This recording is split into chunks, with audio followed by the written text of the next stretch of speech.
Well, for more on this, I'm joined by Ahmet Alioglu, a lecturer at Istanbul's Aydin University who specialises in political campaigns. Thanks very much for coming on to Al Jazeera.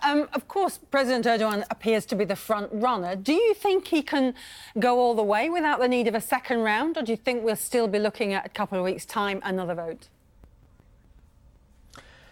I do believe, as many observers here in Turkey, that President Erdogan is going to win this election from the first round. Voters here in Turkey are more into the stability. They know about the track record of the president.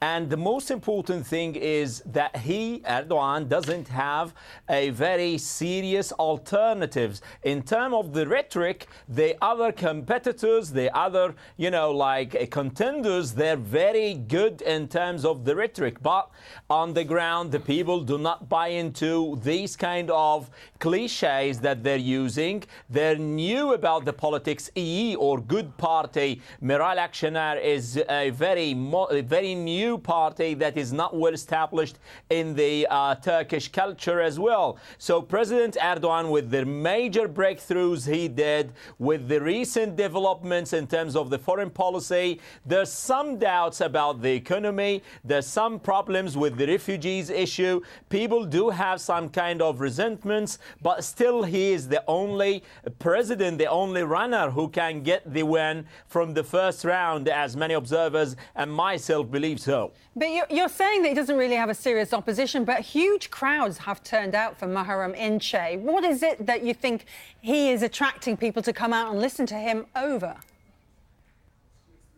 One of the things is still the CHP, the main opposition party, does have a stronghold. Like in Istanbul, they do have big, fans of Muharrem Ince, the CHP. They do not like the policies of President Erdogan, especially when it comes to the refugees policy, the foreign policy as well, and what's he doing in terms of the fighting terrorism, the crackdown on the terrorist elements here in Turkey, what's happening in Syria and Iraq, and most importantly in Izmir, it's the stronghold of the CHP, the main opposition party. These main three big cities, President Erdogan lost in the last referendum, and that would give the opposition more encouragement to rally more and to, mobilize the people in these cities, hoping that they're going to vote for them rather than for President Erdogan.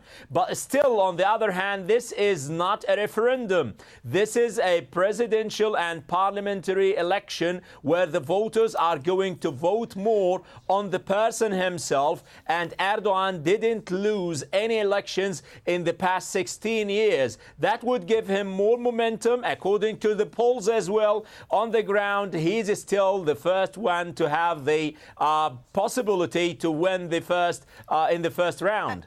Can I just ask you about the parliamentary elections? Obviously, for the first time and ever, that we are seeing the parliamentary and the presidential election. The Kurdish vote has 15 to 20%. Is there a chance that the impact of the Kurdish vote might upset Erdogan's party within the parliamentary vote, make them lose his majority even? This is a very complex, Sue, a very complex point. And this is the elephant in the room, if you will. The HDP party is the pro-Kurdish party, will have to pass the 10% minimum rate in order to join the parliament.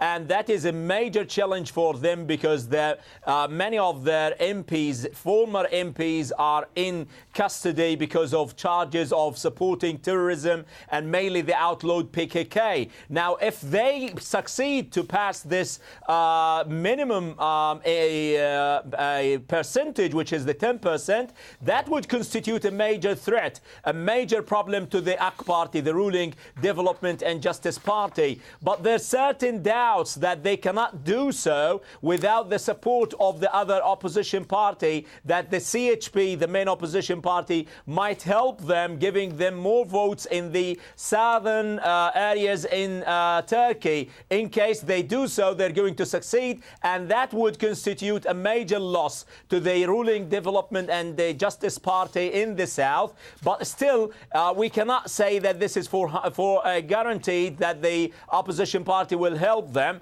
Still, the Kurdish people are not one entity. They're not one body. Some of them, they support the policies of Erdogan. They support the campaigns against terrorists, PKK and YPG in Syria.